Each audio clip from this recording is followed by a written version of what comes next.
Hey gals and guys, it's your host Phil Larson, and this is your motivational high five on lack. Let's do this.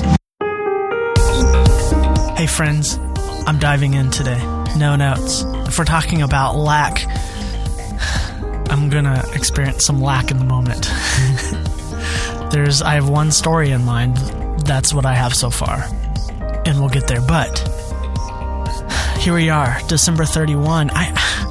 December 31 is such a weird day for me. Sometimes I work, sometimes I don't. Something came up yesterday, so I didn't think I was going to come in. I came in. What a year. The end of 2020. A year that will be remembered forever, be recorded. So much has happened. So much has been taken away.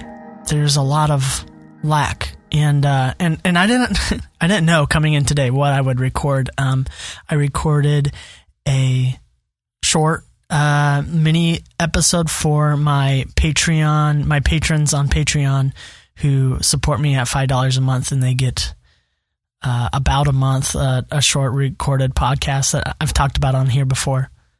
So if you're interested, just go to patreon.com/YMH5. And as I was recording that, I just record it in my phone. It's minimal editing, everything. But it's called The Inner Voice. So it's just something that's things that are being, that are rolling around in my head, that aren't completely fleshed out, kind of like this episode is. But one of the words that came to mind as I was just kind of free-flowing talking was the word lack. And I think it's a word that describes this year fairly accurately. People have lost jobs. There is a lack of predictable income for a lot of people. There's just a lack. There seems to be a lot of racial tension. There's a lack of stability there. You could argue there was always a lack of stability, and it just became, a lot of us, unfortunately, just now have become more aware of it or accepting of it, like that's the reality. But a lot of people have been in tune with this lack for a long time. Think about where you were 1 year ago today. Where were you? What were you doing? For me, I remember feeling there wasn't any lack. I remember feeling excited and expectant for 2020. I remember feeling, there's this weird virus overseas for us, that it's not going to come to my country. There isn't a lack of safety. There isn't a lack of health here. There is a wealth of knowledge of how to stop this thing, right? And I just remember thinking, I'm going to conquer the world. 2020 is my year. And in some ways, it was a good year. In a lot of ways, there was a lot of lack. My wife is a very social person, and by association, I get pushed out of my comfort zone to be social a little bit more, which and after the fact, I'm always grateful for. So we try to have people over at our house fairly consistently, and we had a lack of that this year. Our son, who is so used to people coming over to his house and paying him attention, and he gets to kind of show off and run around and jump and stuff. He misses that. Our friends have become his friends. There's a lack. There's become a lack. There's been a bit of a lack of solitude. There's a lot of tension. I mean, raising a 2-year-old, I heard was hard. Well, this is the year that we got to try it out, the year of this pandemic. And at points in the year, there were months of his daycare being off. And so we were both doing full-time work, or trying to at least, while being his full-time daycare. And wow, talk about lack. Lack of patience, lack of kindness, lack of sanity, lack of control, lack of structure, lack of bandwidth, just like the energy and the margin to do the things you want to do or need to do, or there's just a lack to do things right or to do things well. Lack of ideas on how to entertain and how to reason. Try reasoning with a 2-year-old. One time this year, he wanted his eyebrows off like he could take off Velcro. And we just had to tell him that that's not how eyebrows work. And then he throws a fit. Like, it's impossible to reason with a 2-year-old, but you should give it a try sometime. And yet, it could be worse. It could be worse. For some people, it is worse. And what was your lack like? What was your lack of 2020? Some people lost loved ones. My son almost lost his children's pastor to this disease. Some people will not get their job back. The lack is devastating for some people. And here we are, December 31, feeling the lack. That's okay. Feel the lack. We must feel the lack. Why? Why must we feel the lack? Well, earlier this week, my son and I, just us, we were hanging out. And one of the things with the lack of structure and lack of ideas, we've really gotten lax on our TV consumption, and we've just had it playing just in the background. It feels like hours on end, and possibly so. And I had to come home early from work. Came home, and he was just very willing to play without the TV on. Did not request any shows, and so I played. It was the most present I had been with my son in maybe a couple weeks. And there was a lack of TV. There was a lack of distraction. There was a lack.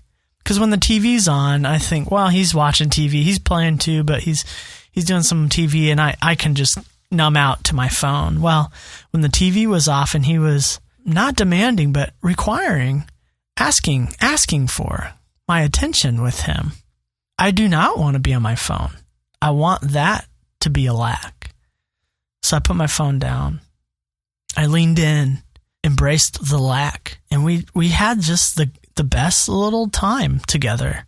We went into the music room to play some instruments, the first time we had done that in a very long time. And he asked me to put on Mom's guitar, and I did. I started playing like the 2 chords that I know on guitar, and he took the guitar stand and he sang into it like a microphone.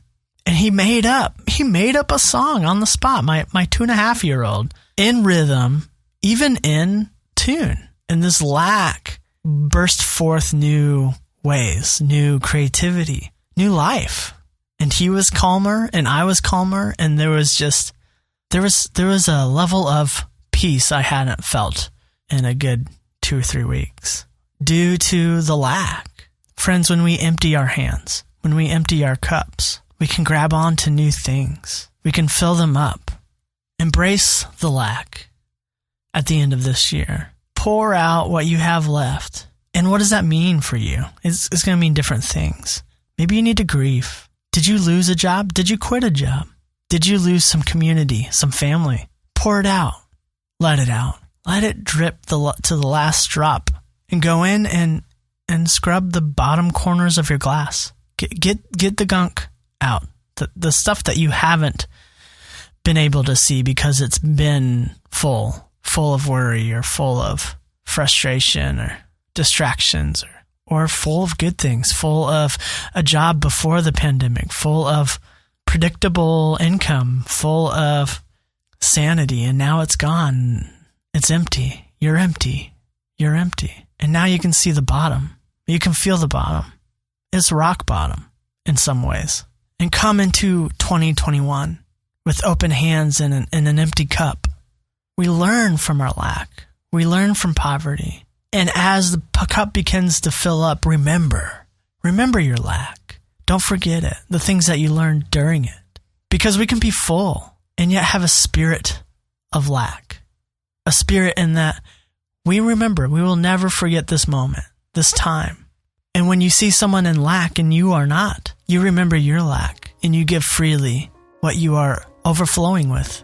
This, my friends, is how we love our neighbor. This, my friends, is how we spread cheer. We embrace the lack. Remember, we never forget. And as our cup begins to refill, we welcome it with gratefulness and humility. We give thanks.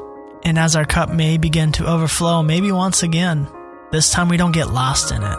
This time we don't get proud about it. This time we let it overflow into other people's empty cup.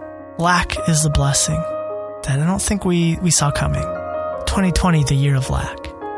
There's a great quote by Konstantin Stanislavski that says, The greatest wisdom is realizing one's lack of it. And if there's any year that did that, I feel like 2020 did that. Realized I didn't know as much as I thought I did. And that's okay. That's good. That's good because we have somewhere to go. We have reached our bottom. And at a rock bottom, we have something finally to push up from and get some air. So there's hope here, friends, in our desperation after this hard and horrible year. There's beauty in the lack. There's beauty in the lack. And if you've been with me for a long time, you know at the end of the episode, we come in tune. We try to make contact and recognize our lack, the lack of positive narratives in our life, the ever presence of negative narratives, the things that really push you back from doing what you know you can do. I've been nervous to do this episode. I have nothing to share, I felt. Oh wait, that's it. The lack. I have nothing. And yet, because of nothing, I have something. And you do too. And friends, you have your beautiful, glorious brain that can be rewired. That, thank you, science, that we can change and we can move and we can grow and we can create new connections. And we do that end of every episode by introducing a positive narrative in our life. And when you find a reflection of yourself in a mirror or the front-facing camera on your phone, will you say this to yourself? Today I can embrace the lack so that I can make room for more.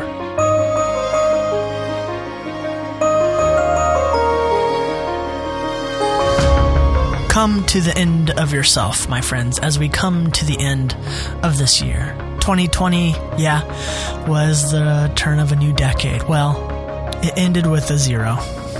You can't go more lacked than 0. What's the first step to filling things up? What's the first number? 1. 2021. I don't know. That's a stretch. You're the one. You're the one. The one for your one beautiful and wild life. You're the one. In 2021, it starts with you.